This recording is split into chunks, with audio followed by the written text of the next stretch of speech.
As I sit here thinking about Thanksgiving, obviously it's the day after Thanksgiving. It's been a crazy, crazy, tumultuous year. Pandemics, elections, all kinds of weird stuff's going on.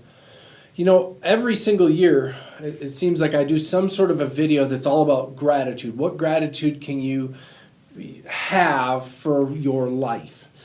And the challenge with this year is with everything that's gone on. I mean, some of you watching this might have lost a loved one due to the pandemic. You might not be happy with the election results. It's a weird year, hard year. So the question becomes, how do you find gratitude for this or in this? Most of you might know my story of how my wife and I went through some pretty significant marital strife at one point in our lives. And, every now and then someone will ask me, if you could do over again, I assume you wouldn't do all that stuff, right? And I'm like, actually, no, I would. I'd do it all over absolutely again.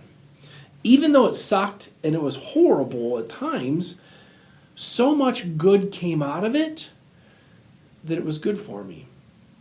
A lot of times people think life is happening to you.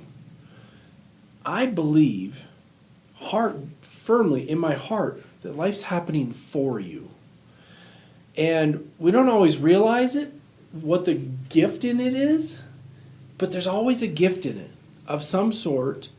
Sometimes it's really hard to find, I can't deny that.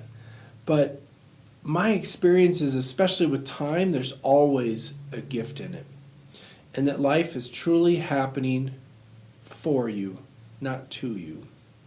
So as you think about that, here's my question for you.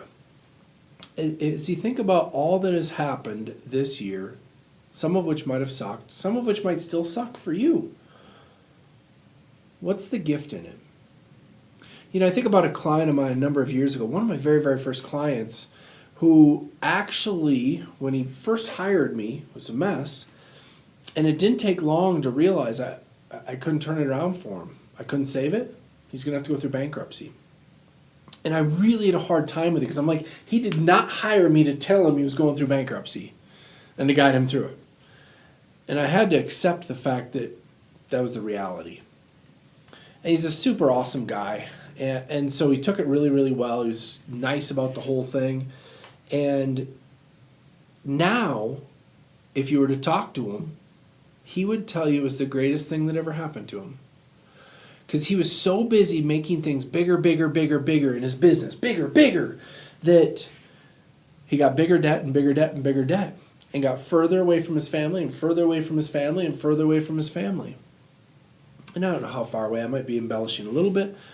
But I think what he would tell you now is that he's closer to his family, he's healthier, he's happier than he's ever been, he's in a better place. And it sucked for a while. But now he's in a position where that's all behind him. He's got better credit than me, I think, when I was chatting with him a few weeks ago. So his credit's completely repaired from his bankruptcy. He's in a different part of the country. He got to start over, fresh start, reinvent himself. And he's a lot happier now. If you'd have asked him during the bankruptcy, what's the gift in it? He'd have looked at you like you're crazy. And I think there's a lot of you probably when I started off with, hey, what's the gift in this pandemic? What's the gift in this crazy election year? What's the gift in all of this stuff? You're probably looking at me crazy. But I think if you look hard enough and deep enough, you'll find there's a gift. Because there's always a gift. You just got to look a little harder to find it. So that's my challenge for you as you sit here over Thanksgiving weekend, is to really sit there and think about what is the gift in all that you do have and that all that you have experienced this year, and how can you be thankful for it? And I think if you can find that, it'll be a great weekend for you. I hope you can. Happy Thanksgiving.